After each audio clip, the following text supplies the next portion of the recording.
do not take this seriously. Eggman is a genius scientist with an IQ of over 300, yet despite that, he has made some pretty dumb inventions, if I'm being honest. The Mushroom Hill Zone boss. Honestly, I can understand why it's as simple as it is because it's the first boss of the Sonic and Knuckles portion of the game, so I can see why they couldn't make it too difficult. With that being said, though, all he does is just run away from you. You have to dodge the spikes, and I think from a technical standpoint, it makes sense why it is the way it is. I mean, it still doesn't change the fact that Eggman doesn't really attack you. I mean, he attacks you with his flames, I guess, but because he spends the whole time running away from you, it basically causes him to freaking run into a tree. And yeah, you may not hit that tree until after you land the last hit, but still, like, dog, if you was freaking looking forward, you probably wouldn't have hit the tree.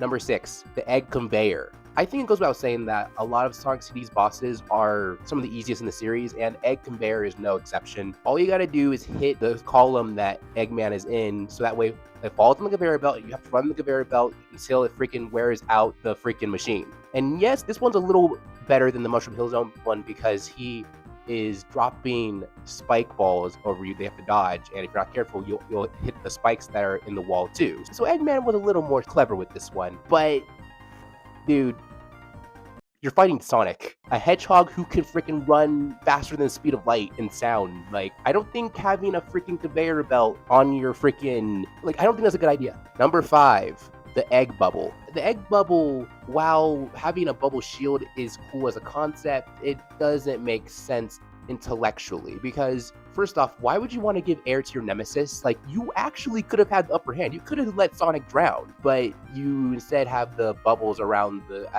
you as a shield. And then once the bubbles are gone, it only takes one hit to freaking kill him. Sonic 2's first boss. All this guy does is freaking go forward with your drill. You jump over the drill, and right before the final hit, he throws you for a loop by shooting at you. Again, from a gaming design standpoint, it makes perfect sense. From an Eggman standpoint, it doesn't really make a whole lot of sense. I feel you probably could have added some freaking buzzsaws or some things to make it a little more difficult if Eggman was really using his IQ and not at the mercy of game developers. Alright, this is another Sonic CD one, the Egg HVC001. Eggman, you almost had this in the bag. You freaking had these, like, freaking boxing gloves that deflect Sonic from hitting you, and it's not until you freaking stand in place, for some reason, and stop doing that you leave yourself open and all it takes is hits to defeat you. Which I just now realize, it's crazy how the first boss actually requires more hits than the third boss in Sonic CD, but that's a different talk for another time.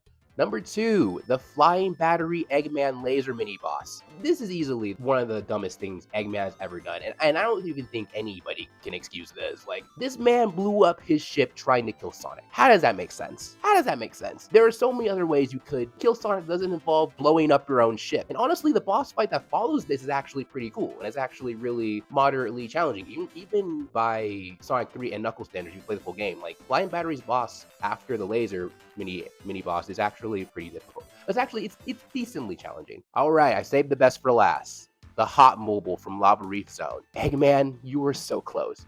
The dude was so close. He made a freaking shell that is indestructible from the outside and can withstand lava. Yet for some reason, he thinks that shooting spike balls out into the lava will freaking kill Sonic faster, I guess? I don't know. Because whenever you jump over the spike balls, they just hit him. The spike balls are the only things that can hit him. And you would think maybe Eggman would be like, maybe I shouldn't keep doing this. But he just does. So Hot Mobile is easily the dumbest thing Eggman has done, in my opinion, from the games I've played. Maybe there are other games where he's had worse bosses, but this is what I can think of off the top of my head. Those were some times where Eggman was just dumb and just did things that didn't really make a whole lot of sense. Let me know what you guys think in the comments below. Peace and blessings. Bye.